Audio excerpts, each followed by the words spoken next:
원래 유기가공식품 표시라는 게 있었어요. 저희 농식품부에도 있었고 식약처에도 있었습니다. 근데 품목군이 달랐었어요. 근데 이제 식약처에서는 인증제도가 아니라 표시제도였어요. 표시제도. 그러니까 본인이 생산하는 사람이 알아서 이게 유기 농축산물을 원료로 해서 만든 거다 하고 표시를 하는 거예요. 그 생산하기 앞서서 품목제조 신고를 하면 식약처에다가 그러면 유기농산물로 들어가네요 하면서 허가를 내줍니다. 그럼 그 표시만 하면 되는 거예요. 근데 아까 말씀드렸듯이 표시제도하고 인증제도하고의 가장 큰 차이점이, 물론 표시제도도 사후관리가 들어가지만 인증제도는 사후관리가 더 강력하게 들어가겠죠.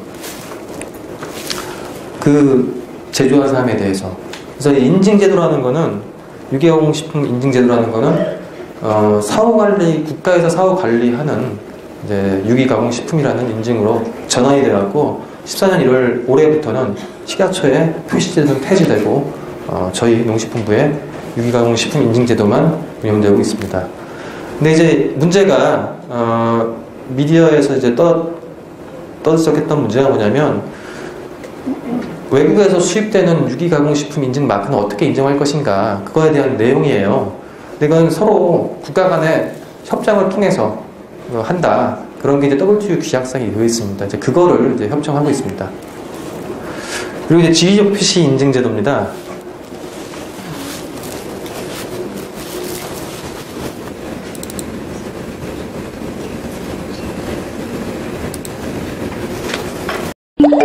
나는 전남 보성의 촉촉한 안개를 머금은 지리적 표시 농산물 제1호입니다. 나는 뽀얀 살결로 양양 고유의 품질을 인정받은 지리적 표시 임산물 제1호입니다. 나는 경기도 이천 농민들의 땀방울로 수확한 지리적 표시 농산물 제12호입니다. 우리는 농림축산식품부가 심사하고 인증한 지리적 표시 농산물입니다. 선택하세요. 영양 가득, 명성 가득, 지역 경제까지 살리는 지리적 표시제. 이 캠페인은 농림축산식품부와 함께합니다. 지역 표시 제가 담당하고 있습니다. 네. 제가 이제 하고 있는 거라서 제가 제작했어요. 앞서 파프리카는 제가 제작한 건 아니었는데요. 네. 어떠세요? 좀 공무원틱한가요? 네. 지역 표시 제도는 이제 어떤 의미인가면요, 농산물 또는 그 가공품의 품질, 명성까지는 아니고요, 어떤 품질 또는 특징이 그 지역의 특성에 의해 기인한다라는 표시입니다. 지역 표시 농산물은요, 또는 가공품이든 조건이 있어요. 왜냐하면 그 지역에서 생산된 원료 또는 여하튼 그 지역에서 생산된 원료만 사용된 가공식품이라는 겁니다. 그게 지리표시제도의 조건이에요. 제가 담당한 제도니까 조금 설명 더 드리자면, 지리표시제도는 사실 우리나라에서 자생한 건 아니고요. 이 제도 자체는 잘 아시겠지만 프랑스라든지 EU 쪽에서 더 활달하게 지금 강조하고 있고, 또 그쪽 농업 강대국에서, 유럽 쪽의 농업 강대국에서 상당히 지금 관심을 가지고 하고 있는 제도인데, FTA를 협정을 맺으려면 EU 쪽인 나라더라고요. 그쪽이 조건이 뭐냐면, 우리 지리표시 제도 있으니까 니네도 있어야 돼. 사실 그걸로 시작됐습니다. 이 지리표시 제도라는 게. FTA 협정을 하기 위해서 지리표시 제도를 92년도에 정부가 처음으로 만들어졌습니다. 근데 이 제도는 잘 아시겠지만 보성 녹차 1호, 양양송이로 듣듯이 앞에 지역 명칭 플러스 제품명 이렇게 되어 있는 거예요. 유럽에는 이제 포도주하고 가공품이죠. 포도주, 치즈, 그게 지리표시 제품인데요. 치즈나 포도주에는 우유 그리고 포도 외에는 다른 농산물이 안 들어가죠. 그냥 그러한 가공품으로서는 대상 품목이 될 수 있는 겁니다. 현재 국내에도 많이 등록이 되어 있어 갖고요. 농축산물과 임산물을 합쳐서 137건이 등록되어 있고요. 이 인증제도는 저희 그 국립농산물 품질관리원하고 산림청에서 인증하고 또 사후 관리하고 있습니다. 질병 표시 제품은 사실 시중에서 잘 못 보실 거예요. 왜냐하면 요거는 그냥 생산하신 게 아니고요. 그 생산자분들이 조건이 있습니다. 지역 표시 표지를 달고 나가는 상품은 이 정도의 뭐 상급이면 상, 뭐 또는 특급이면 특급의 품질 규격 이상이다. 자기들이 이런 조건을 걸고 등록 신청을 해요. 그래서 그 해에 생산을 했는데 그 규격에 떨어지면 지역 표시 농산물은 하나도 없는 거예요. 네, 규격 이상 나올 경우만 표지를 붙여서 판매하죠. 그래서 뭐 어떤 그 포도가 제가 갑자기 생각 안 나왔는데 포도도 등록되어 있는 데가 있는데 그쪽에서 지역 표지가 붙어서 나오는 포도는 그 인터넷으로만 금방 팔려 나오고 없답니다. 시중에는 판매할 양이 없답니다. 그 정도로 좀 아시는 분들도 찾으시더라고요. 전통식품 인증제도인데요. 요거는 이제 국내 농산물을 원료로 해서 국내에서 우수한 전통식품에 대해서 정부가 품질을 보증하는 제도로서 현재 주로 이제 그 전통 술 종류에 많이 있습니다. 한과 그 탁주, 육포 등이 이 대상인데요. 앞서 말씀드렸듯이 관련 산업, 저희 목적은 관련 산업, 전통주라든지 한과 쪽에 산업을 좀 육성하기 위해서 제도를 운영하고 있습니다. 역시 그 농가농하고 그리고 한국식품연구원에서 이거에 대한 인증 제도를 관리하고 있습니다. 식품 명인 지정 제도가 있는데요. 가끔 저희 농식품부 그 보도자료를 보실 기회가 있을 수도 있을 거예요. 보면 명인 누가 메토가 나오셨다 막 그런 게 나오고 있습니다. 그 식품 명의로서 식품 쪽에만 이제 식품을 만드시는 분들을 명인으로 지정해갖고 그분들을 이제 명맥을 있게 하자라는 취지에서 지원도 해드리는 제도입니다. 그분들이 이제 생산한 제품에 이 명인 마크가 들어가는데요. 뭐 명인 메토 뭐 그런 식으로 밑에 붙게 되어 있습니다. 현재 59명이 지정되어 있고요. 주류하고 차류, 장류, 한과 그리고 수산물 2종류 정도가 현재 명인 제품으로 등록이 되어 있습니다. 요거는 한국식품연구원에서 등록 및 사후 관리를 하고 있습니다. 가공식품 한국산업표준제품 인증이라고 있는데요. 저는 사실 이번 기획 자료를 준비하면서 KS 가공식품이라는 게 있었구나 처음 알았어요. 이건 저희 다른 국에서 식품산업정책과라는 데서 이제 소관하고 있는데요. 주로 이제 어떤 제품이냐면 가공식품 중에 마가린, 설탕, 참기름, 양념갈비, 소시지 등이 표시 달고 현재 유통되고 있답니다. 그러니까 일정한 규격 이상 들어가는 제품에 대해서 요거를 이제 등록을 시켜주고 그 등록된 그 규격을 지키고 있는지는 저희 농가원에서 농산물 품질관리에서 사후 관리하고 있는데요. 요 제도는 사실 그거죠. 그 대체적인 식품들의 수준을 올리는 목적이죠, 사실 전반적으로. 네. 그러한 제도로서 현재 그 가공식품 한국산업표준제품 인증제도가 있고요. 저탄소 농축산물 인증제도입니다. 처음 들어보셨을 거예요.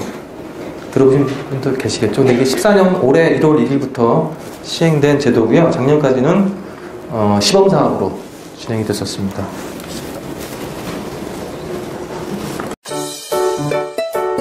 환경오염의 주범 탄소. 시커먼 공장 굴뚝도 매캐한 자동차 매연도 문제지만 많은 양의 탄소가 매일 먹는 밥상에서 비롯된다는 사실 알고 계셨나요?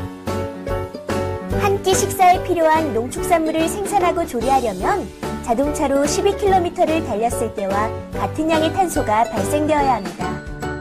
이를 줄이기 위한 농민들의 다양한 노력의 결과가 바로 저탄소 농축산물 인증제. 4인 가족 기준 일반 쌀에서 저탄소 인증 쌀로 바꾸기만 해도 연간 23그루의 소나무를 심은 탄소 절감 효과를 거둘 수 있습니다. 나와 내 가족, 그리고 지구의 건강을 지키기 위한 선택. 저탄소 농축산물 인증제입니다. 네, 됐습니다. 저탄소 농업 기술을 활용하여 생산 과정에서 온실가스 배출을 줄인 농축산물에 저탄소 인증을 부여하는 제도인데요. 쉽게 말하면 온실이라든지 또는 이제 뭐 쌀을 재배 시에 규격이 있습니다. 그 재배 방법이 있어요. 방법. 예를 들자면 뭐 시비를 할 때는 요소를 몇 g만 한다. 뭐 그런 식의 그 방법들의 규격이 있어요. 그 규격을 따라하는 생산 농장, 네, 거기에 대한 인증이고요. 거기서 생산된 거는 이 인증 마크를 달고 유통이 될 수 있습니다. 현재 인증 현황은 7개 품목 되어 있는데 쌀, 배, 복숭아, 배추, 상추, 고추, 방울토마토 이렇게 되어 있고요. 농업기술 실용화 재단에서 현재 사후 관리를 하고 있습니다. 술 품질 인증 제도인데요. 요거는 이제 그 주로 이것도 전통주거든요. 이 전통주에 대해서 품질을 정부에서 보증한다는 제도입니다. 이제 탑주, 청주, 약주, 과실주 등 91개의 전통주에 인증이 되어 있고 현재 국민농산물 품질관리원에서 관리를 하고 있습니다. 유기농업자재 인증제도인데 요거는 사실 저희 농식품부에서 직접 하는 건 아니고요. 농진청에서 제도를 관리하고 농업기술 실용화재단에서 인증을 주고 있는데요. 그 유기농축산물을 생산, 제조, 가공 또는 취급하는 과정에서 허용되는 물질로만 만든 농자재, 이제 이거를 유기농업자재라고 해서 농진청에서 인증을 주고 유통될 수 있도록 관리하고 있습니다. 동물복지축산농장 인증제도인데요. 동물이, 이거 한번 읽어보실까요? 이거 재밌더라고요. 동물이 본래의 습성을 유지하면서 정상적으로 살 수 있도록 관리하여 동물 복지 수준을 제고하고 지속 가능한 윤리적인 축산업 육성이랍니다. 이제는 이제 동물도 키우려면 이제 윤리를 생각하셔야 돼요. 그래서 동물의 5대 자유 원칙을 지키라는데요.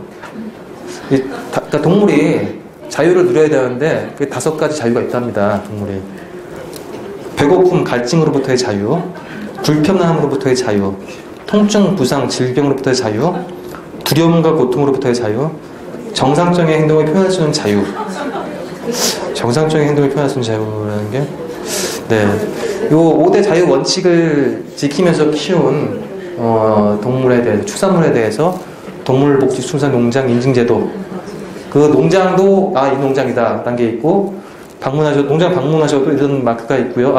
이런 마크가 있고, 제품에도 이 제품이 찍혀서 나올 수가 있는데요. 여하튼 동물 5대 자유 원칙을 지켜갖고 사육된 축산물은 몸에 좋답니다. 저거 대형 인증제가 있나요? 예, 지금 산란계 46개 농장이 인증되었고요. 그러니까 예, 뭐죠? 계란이죠, 계란. 예, 계란이 현재 유통되고 있습니다. 예, 다 보신 것 같고요. 인증제도에 대해서. 그러면 현재 이렇게 효과가 인증제도로 하고 저희가 이제 홍보를 해서 어떻게 되고 있는지 한번 볼까요? 12년도 조사치인데요. 13년도 조사치도 있어요. 근데 제가 그 업데이트를 못 시켰습니다. 근데 거의 비슷합니다. 현재 인증제도에 대해서 여하튼 한 개라도 인증제도에 대해서 알고 계십니까? 하고 그 1000명의 소비자분들한테 여쭤봤어요. 대형마트 앞에서요. 네. 그랬더니 약 500명 정도 분이 알고는 있습니다. 네, 그렇게 답변해 주셨어요. 인증제도가 있다는 거에 대해서. 근데 뭐를 많이 알고 계세요? 물어보니까 예, 친환경 농산물 인증제도 제일 많이 알고 계시다고. 네. 제가 담당하고 있는 지뢰표시제도는 한 30%, 네, 300명 정도뿐만 얘기는 들어봤다 이렇게 말씀하시더라고요. 이렇게 해서 사실 친환경 농산물 인증제도만 좀 많이 아시고 나머지는 좀 이렇게 적으신데, 이 적은 이유는요, 제가 봤을 때 예산 투자예요. 제일 홍보 많이 했고 홍보 안 돼갖고 그런 것도 있겠죠. 그리고 시장도 작고요. 시장도 작고. 그럼 이제 왜 인증 제품을 구매하는가 여쭤봤어요. 여쭤봤더니 대부분 안전하다. 인증 마크 붙어 있으면 안전하다. 안전한 거 아니겠느냐. 그렇게 말씀하셨습니다. 근데 아까 제가 서두에 말씀드렸듯이 인증 제도는요, 그 영역별 특성이 있는 거예요. 예, 안전한 거는 다 안전하다고 사실 100% 확신할 수는 없습니다. 그 인증 제도 마크에서. 예. 근데 대부분 인증을 받은 제품들은 중복적으로 인증을 받으세요. 예, 안전에 대한 인증, 햇섭이라든지 GAP라든지, 뭐 아니면 환경에 대한 안전, 뭐 친환경이라든지 그 대부분 중복으로 받기 때문에 거의 맞다고 볼 수도 있는데, 여하튼 그 인증 제도별 특성이 있다는 걸 좀 말씀드리고 싶고, 대부분 이제 안전하지 않겠느냐, 그래서 구매하신다는 동기에 대해서 말씀하셨습니다. 그럼 재구매하실 거냐 여쭤봤더니